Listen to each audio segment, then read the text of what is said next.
드디어 신비한 동물들과 그린델왈드의 범죄가 개봉했습니다. 여러분들은 보셨나요? 영화 보고 정말 할 말 많은데 아직 안 보신 분들 많으실 테니까 극장에서 내려가고 나면 다뤄보겠습니다.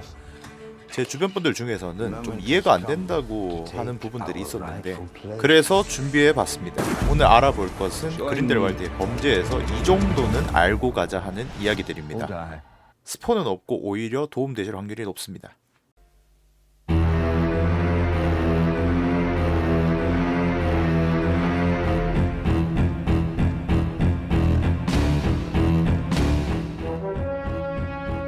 가장 먼저 알아볼 것은 도대체 순혈주의가 뭔데?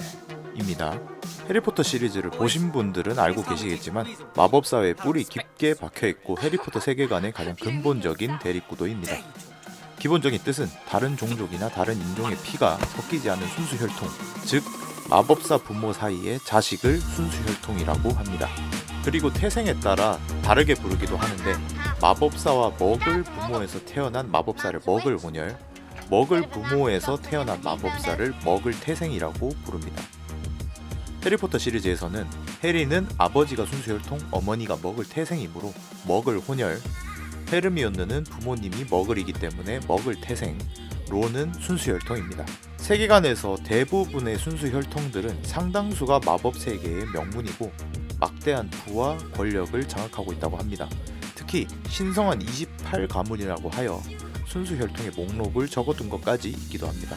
우리에게 익숙한 가문은 블랙, 레스트랭, 롱바텀, 말포이, 위즐리 정도 되겠네요. 이들 중에는 위즐리 가족들처럼 머글에 대해 우호적인 생각을 가진 사람도 있지만 말포이 가문처럼 천하고 낮게 보는 사람들이 있습니다. 그들을 순수혈통 우월주의자, 줄여서 순혈주의자라고 합니다. 그들은 순수혈통만이 우월하고 고귀하고 순수하다. 또한 극단적으로 가면 순혈 이외의 혼혈은 척결해야 한다라고까지 생각하기도 하는데 해리포터 시리즈의 대부분의 악당은 이러한 순혈주의 사상가입니다. 모든 순혈주의자가 악당은 아니지만 악당들은 순혈주의자였다 정도라고 보시면 됩니다. 볼드모트와 그린델왈드의 사상적 차이점은 상당한 편인데 볼드모트가 순혈만 남기고 다 때려 죽여 라면 그린델왈드는 마법사들이 음지에서 양지로 나아가 머글들을 지배하자 입니다. 그렇다면 왜 마법사들은 음지에 숨어서 살아야 할까요? 그 이유가 바로 두 번째로 설명드릴 국제비밀법령입니다. 해리포터와 신비한 동물사전 시리즈 전반에 적용되는 모든 마법사 세계가 지켜야 하는 국제법령으로 1689년에 마법사들의 서명으로 효력이 발휘되었는데 이는 머글들의 마법사에 대한 박해에서 비롯된 것이라고 합니다. 이 법령은 모든 마법사들이 준수해야 하고 호그와트를 비롯한 모든 마법 학교에서는 절대로 마법 세계가 들통나서는 안 된다고 항상 교육하기도 합니다. 단 머글이라고 하더라도 미성년 마법사의 가족이거나 법적인 보호자라면 마법사 세계를 목격해도 용납이 되는 듯 합니다. 대표적으로 더즐리 가족은 마법으로 인해 별일을 다 겪었지만 기억 수정 한번 안 당한 것 같죠.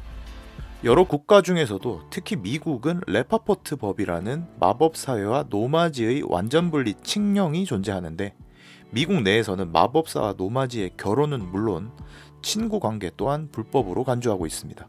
이 법은 1790년 에밀리 레파포트 15대 마쿠자 대통령에 의해 제정되었으며 그 이야기는 도르쿠스 12 트리스라는 멍청한 마법사에 의해 시작됩니다. 도르쿠스는 산책을 나갔다가 바솔로뮤라는 잘생긴 노마지를 만나는데 그는 스카워의 후손으로 모든 마법사들은 사악하다는 고정관념을 가지고 있었습니다. 이를 전혀 모르는 도르쿠스는 바솔로뮤에 약간의 관심을 보이는 것에 넘어가 마쿠자와 일버르모니의 비밀 주소부터 국제마법사 연맹의 정보 등 마법사회를 보호하고 숨기는 모든 방법을 털어놨습니다. 이러한 정보들을 확보한 바솔로뮤는 친절하게 시범까지 보여줬던 여자친구의 지팡이를 훔쳐 많은 기자들에게 보여준 후 친구들을 모아 근방의 모든 마법사들을 죽이고자 하였습니다.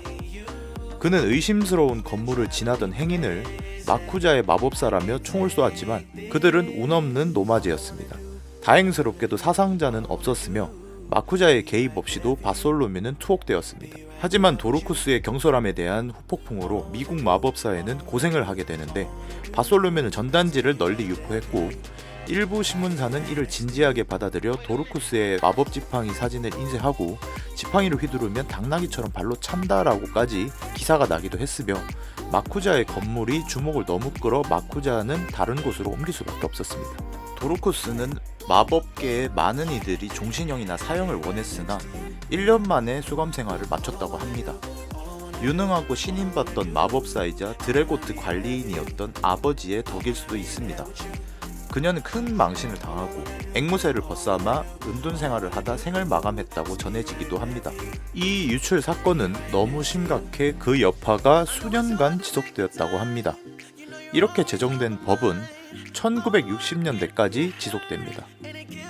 신비한 동물 사전 시리즈의 배경인 1920년대는 이 법이 한창 적용되던 시기이기 때문에 1편에서 뉴트가 머글 앞에서 마법을 사용하는 것을 티나가 예민하게 받아들이기도 했고, 퀸이 제이콥 커플은 미국 마법 사회에서는 상당히 위험하게 볼 수도 있겠습니다. 마지막으로 번역입니다. 어벤져스처럼 크게 문제가 있는 건 아닌데 아마 번역하신 분은 적어도 해리포터 세계관을 잘 알고 계신 분은 아닌 것 같다고 생각했습니다. 뉴트는 누구보다 신비한 동물들에게 애정을 갖고 있습니다. 거의 애인에 가까울 만큼이요. 그래서 자기가 돌보는 동물들에게 하나하나 이름을 붙여주고 애정을 쏟고 있기도 합니다.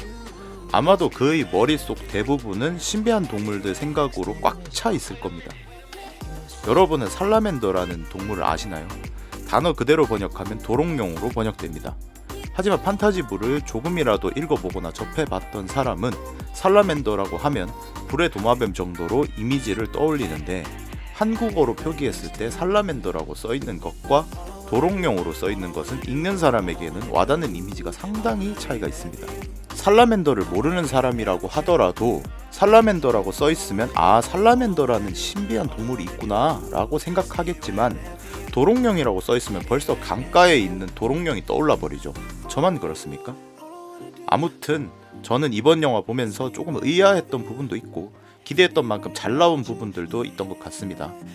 4DX 리뷰 짧게 하자면 예고편에 나왔던 마차씬이 참 좋습니다. 그리고 순간이동 마법을 사용할 때는 발목 부분이 휘리릭 하는데 같이 빨려가는 느낌이었습니다. 저는 잠 못 자고 조조로 봤는데도 잠이 안 왔습니다. 상당히 재밌었다. 오늘 제가 준비한 건 여기까지고요. 영상이 조금이나마 도움이 되셨으면 좋겠습니다. 영화 재밌게 보시길 바랍니다. 좋아요와 구독 부탁드립니다.